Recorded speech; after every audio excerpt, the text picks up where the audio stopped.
Welcome to my class. In Excel, there are a number of logical functions.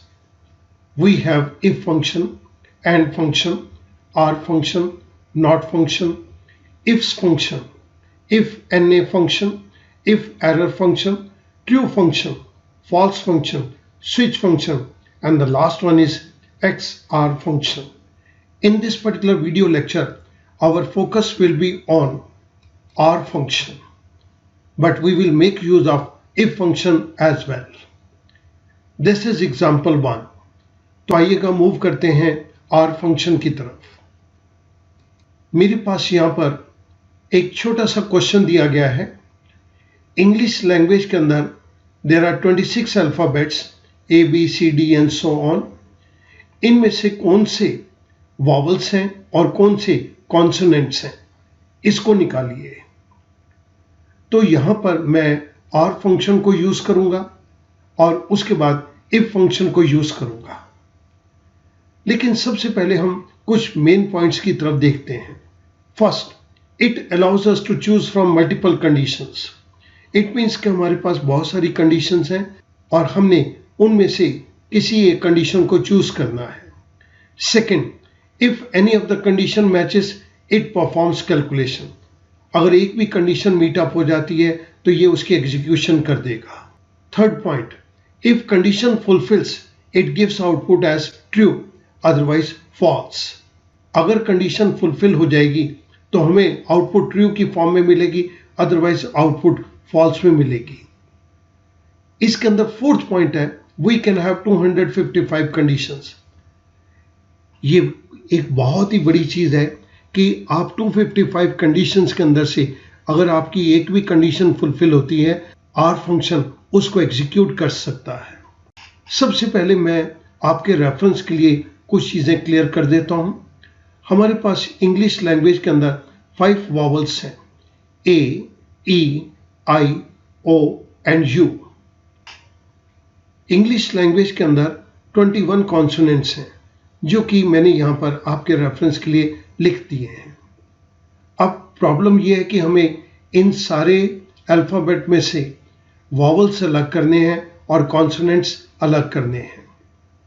तो सबसे पहले मैं इसका रिजल्ट OR के थ्रू लूंगा और उसके बाद मैं फाइनल रिजल्ट की तरफ मूव करूंगा।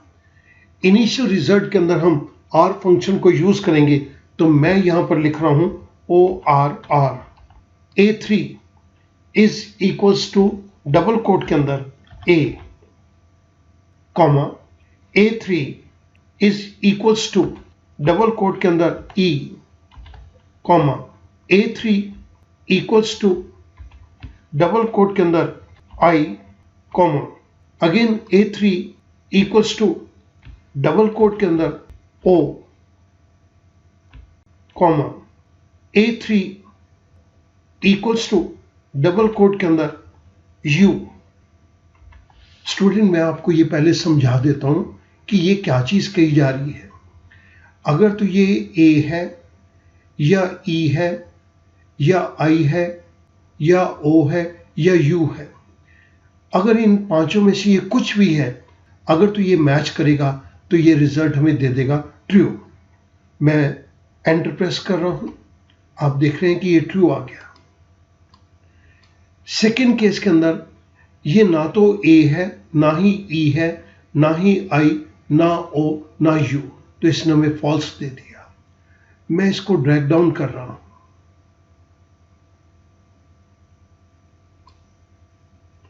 आप देखिएगा, मैं साथ साथ इनको कलर करता जाऊंगा और काउंट भी करता जाऊंगा।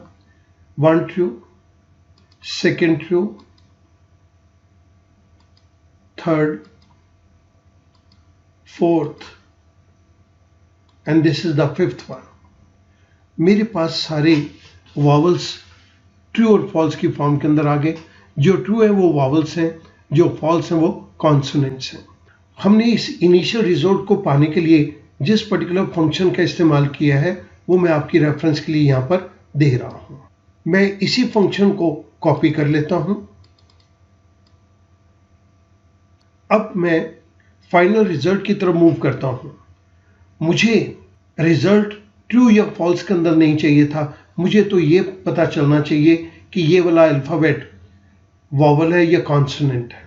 तो मुझे रिजल्ट वॉवल्स के अंदर या कॉन्सोनेंट्स के अंदर चाहिए। उसके लिए मैं इफ फंक्शन को यहां पर इंप्लीमेंट करूंगा, इक्वल्स टू इफ। इस इफ के अंदर पहला आर्गुमेंट है लॉजिकल टेस्ट। मैं इस लॉजिकल टेस्ट के अंदर पूरे का पूरा आर फंक्शन दे दूंगा। तो जो फंक्शन मैंने कॉपी किया था मैं उसे पेस्ट कर रहा हूं। ये मैंने फंक्शन को पेस्ट कर दिया। अगर तो A3 A है, E है, I है, O है और U है तो इसको डिक्लेयर कर दो दिस इज वॉवल।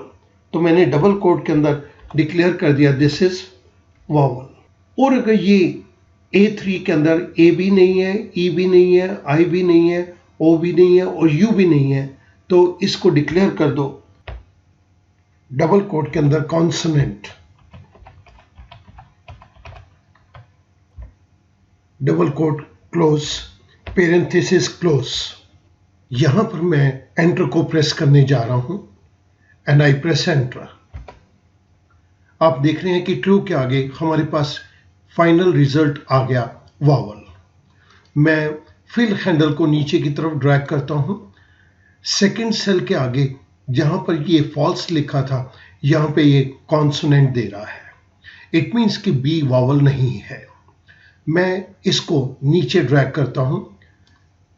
स्टूडेंट ध्यान से देखिएगा, जिस तरह से हमने ई सेल के अंदर ये कलर दे दिया था ट्रू को, हमने ट्रू को कलर दे दिया था तो यहां पर हमें ये दिखा रहा है कि ये ई वॉवल है।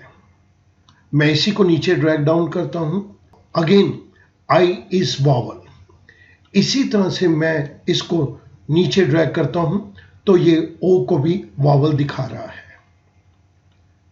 नाउ फिल हैंडल से मैंने इसको नीचे तक ड्रैग कर दिया तो आप नोट करेंगे कि हमारे पास 5 जगह के ऊपर वॉवल दिखाया गया है। First, second, third, fourth and this is the fifth one. एक चीज को स्टूडेंट आप नोट कीजिएगा कि हमारे पास इफ फंक्शन ने कितनी आसानी के साथ ये ABCDEF को वॉवल और कॉन्सोनेंट के अंदर कन्वर्ट कर दिया। इसके अंदर मैंने जिस फंक्शन को यूज किया है मैं आपकी रेफरेंस के लिए वो फंक्शन यहां पर दे रहा हूं। सो इफ फंक्शन ने हमारा ये काम बहुत आसान कर दिया। एक चीज को ध्यान में रखेंगे, अगर तो हम आर को यूज कर रहे हैं तो कोई भी कंडीशन अगर सेटिस्फाई होगी तो ये हमें ट्रू वैल्यू देगा। और अगर हम एंड फंक्शन को यूज कर रहे हैं उस केस के अंदर जब सारी कंडीशंस फुलफिल होगी तो ये हमें ट्रू आंसर देगा। स्टूडेंट, मैं समझता हूं कि आप इस आर फंक्शन को अब अंडरस्टैंड कर चुके होंगे और एक बारी फाइनली इसको क्लोज करने से पहले मैं आपके सामने इसी फंक्शन को दोबारा से टेकअप कर रहा हूं। If or A3 is equal to A, E, I, O और U। अगर तो A, E, I और U है, ये ट्रू है। अगर तो R कंडीशन वाला पार्ट ट्रू है तो वॉवल दे दो, अदरवाइज फॉल्स पार्ट को इंट्रोड्यूस कर दो, दैट इज कॉन्सोनेंट। मैं उम्मीद करता हूं कि इस क्वेश्चन से आपकी अंडरस्टैंडिंग R फंक्शन के ऊपर बहुत इंप्रूव करी होगी। Thank you very much.